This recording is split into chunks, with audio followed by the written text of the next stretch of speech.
my experience as being the crisis manager, the flu commissioner for Belgium and highlighting the communication aspects there. And then you have one opportunity to do it right. I mean, day one is so important. In day one, you start your communication with the press, with the people, and you have to do it right. I mean, you have to go for one voice, one message. In Belgium, they chose to appoint a non-politician to do that. I mean, I have no party affiliations, and that makes things a little bit, at that time at least, a little bit easier, because you're not attacked politically, majority, minority. That doesn't come into play, and that was a huge advantage. The second advantage is that you can play in Brussels the complete naive guy and get a lot more done than you would otherwise be able to do. You have to be omnipresent that first day or the first days, so that you attract the media attention.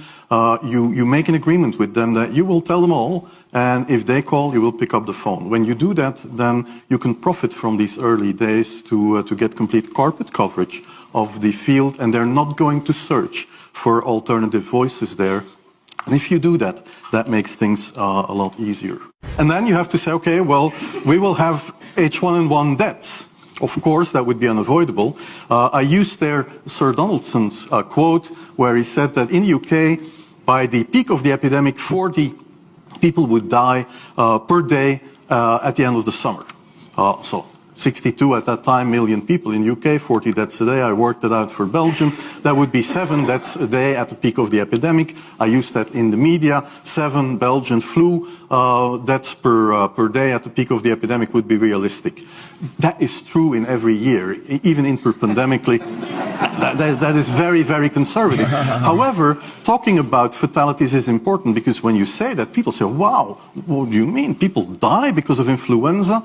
And that was a necessary step to take. And then, of course, a couple of days later, you had the first H1N1 death in the country, and the scene was set and it was already talked about. And then you had to pick who is going to be vaccinated first. And then, well, women and children first, whatever. I mean, risk groups, they were important. And then I misused the fact that the top football, soccer clubs in Belgium inappropriately and against all agreements vaccinated they made their soccer players priority people.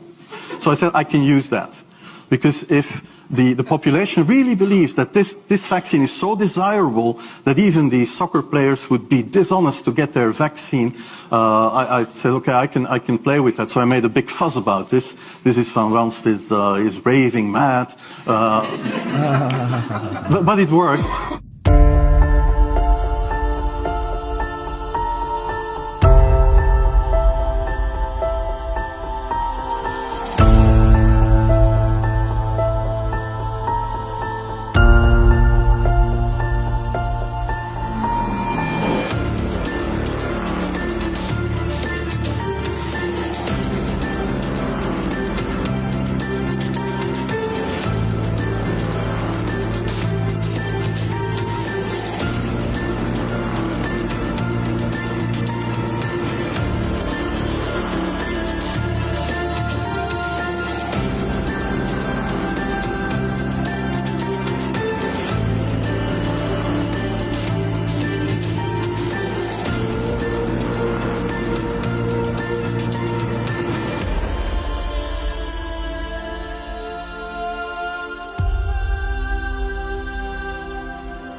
Them directly. COVID, gangbusters at Raiders, right?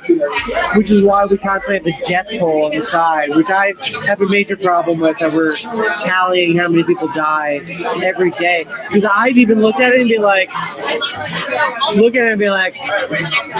let's make it higher. Like, why isn't it high enough, today? Like, it would make our point better if it was higher. And I'm like, what am I rallying for? That's a problem. Yeah. That we're doing that, you know, like this special red phone ring. Yeah. And they pick it up, and it's like the head of the network being like, "There's nothing that you're doing right now that makes me want to stick. Put the numbers back up, because that's the most enticing thing that we had. So put it back up." So like things like that are constantly talked about. There's no such thing as unbiased news with any reporter on CNN. Okay. What they're actually doing is they're telling the person what to say. It's always like leading them in a direction before they even open their mouth. And the only people that we will let on the air, for the most part, are people that have a proven track record of taking the bait.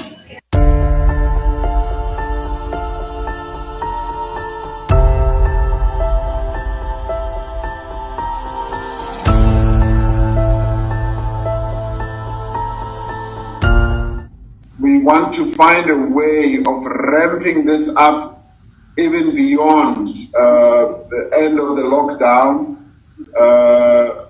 And I don't know when the lockdown will end. Some people are saying the 16th of April. But when we announced it, I didn't say what year it will end. I just...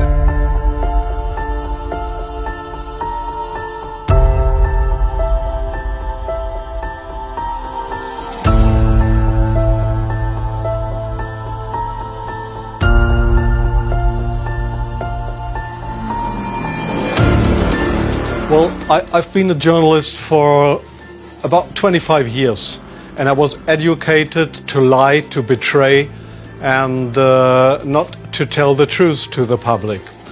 But seeing right now, within the last months, how far, how the German and American media tries to bring war to the people in Europe, to bring war to Russia.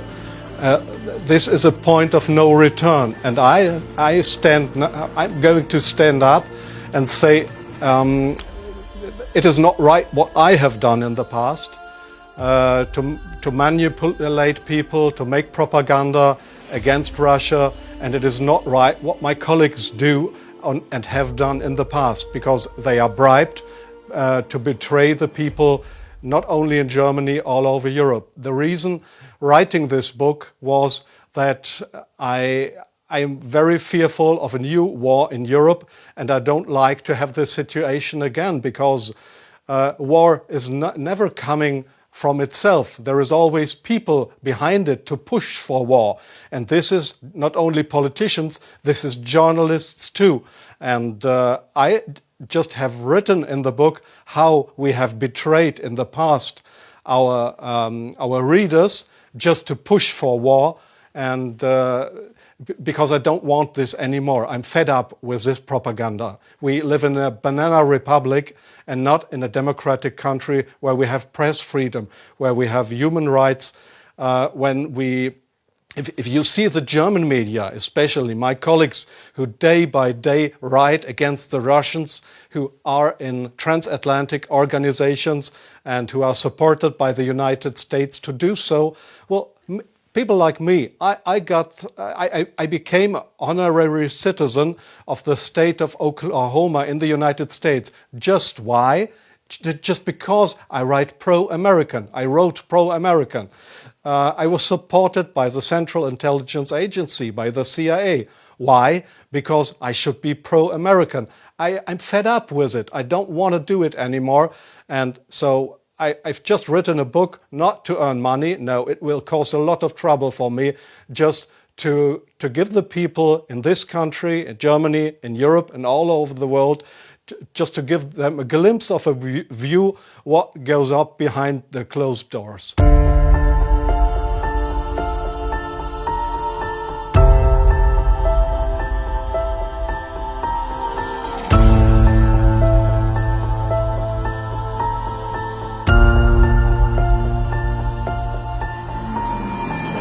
One of the hopeful things that I've discovered is that nearly every war that has started in the past 50 years has been a result of media lies. The media could have stopped it if they had searched deep enough. If they hadn't reprinted government propaganda, they could have stopped it. But what does that mean?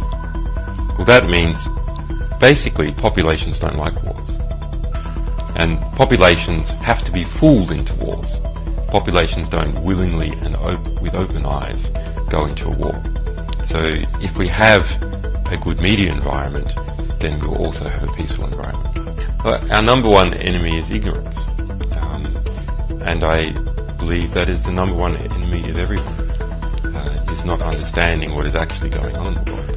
It's only when you start to understand that you can make effective decisions and effective plans. Now, the question is, who is promoting ignorance? Well, those organisations that try to keep things secret, and those organisations which distort true information to make it false, misrepresentative. In this latter category, it is bad media. It really is my opinion that the media in general are so bad. We have to question whether the world wouldn't be better off without them altogether. There's some very, very fine journalists, and we work with many of them, and some fine media organisations, but the vast majority are awful and are so distortive to how the world actually is.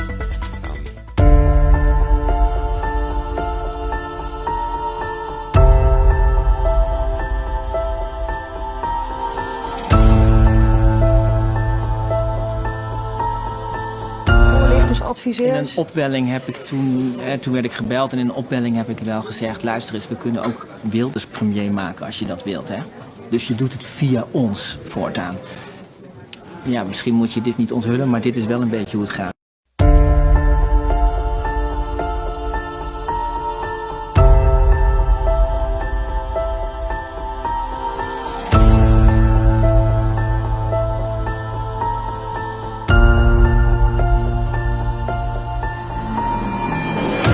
Inner office that once the public will be open to it, we're going to start focusing mainly on climate, global warming, and it's going to be our focus. Our focus was to get Trump out of office, right? Without saying it, that's what it was, right?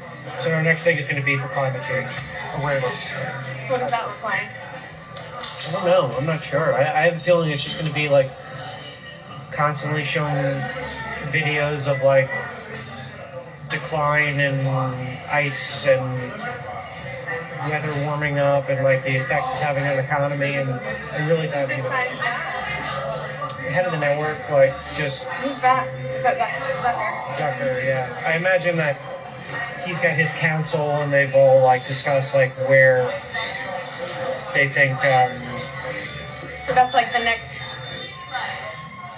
pandemic like story like that will be to death. But that one's got longevity. You know what I mean? It's not like climate thing's gonna take years, so they'll probably be able to milk that for quite a bit, you know. So climate change overload. Be prepared, it's coming. Do you think it's gonna be just like a lot of like fear, like climate? Yeah, fear sells.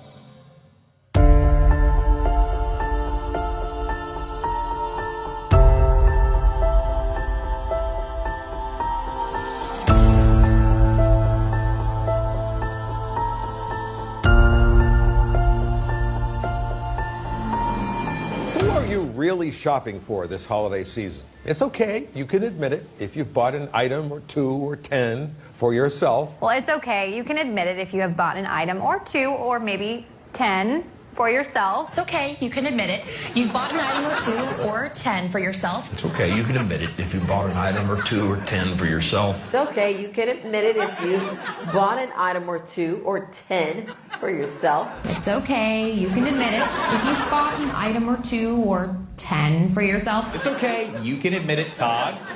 If you've bought an item or 2 or 10 for yourself. It's okay, you can admit it. If you bought an item or 2 or 10 for yourself. It's okay, you can admit it if you brought an item or 2 or maybe 10 for yourself. It's okay, you can admit it if you bought an item or 2 or 10 for yourself. It's okay, you can admit it if you bought 1 or 2 or maybe 3 or 4, maybe even 10 items for yourself. It's okay, you can admit it if you bought an item or 2 or 10 for yourself. It's okay, you can admit it if you bought an item or 2 or 10 for yourself. It's okay, you can admit it if you bought an item or 2 or 10 for yourself. It's okay, you can admit it if you bought an item or 2 or maybe 10 for yourself. It's okay, you can admit it if you bought maybe an item or 2 or 10 for yourself. Is it okay? You can admit it if you bought an item or 2 or 3 or 10 for yourself. It's okay. You can admit it if you bought an item or 2 or 10 for yourself. It's okay. You can admit it if you brought an item or 2 or 10 for you. It's okay, you can admit it. If you've bought an item or 2 or 10 for yourself. It's okay, you can admit it if you bought an item or 2 or 10 for yourself. It's okay. You can admit it if you bought an item or 2 or 10. Say for yourself. It's okay, admit it, if you bought an item or 2 or 10 for yourself. It's okay, you can admit it if you bought yourself 1 or 2 or 10 things for yourself, because a lot of people do it. The sharing of biased and false news has become all too common on social media. More alarming, some media outlets publish these same fake stories without checking facts first. The sharing of biased and False news has become all too common on social media. More alarming, some media outlets publish these stories simply aren't true without checking facts first. Unfortunately, some members of the media use their platforms to push their own personal bias and agenda to control exactly what people think. And this is extremely dangerous to our democracy. This is extremely dangerous to our democracy. This is extremely dangerous to our democracy. This is extremely dangerous to our democracy. This is extremely dangerous to our democracy. This is extremely dangerous to our democracy. This is extremely dangerous to our democracy. This is extremely dangerous to our democracy. This is extremely dangerous to our democracy. This is extremely dangerous to our democracy. This is extremely dangerous to our democracy. This is extremely dangerous to our democracy. This is extremely dangerous to our democracy. This is extremely dangerous to our democracy.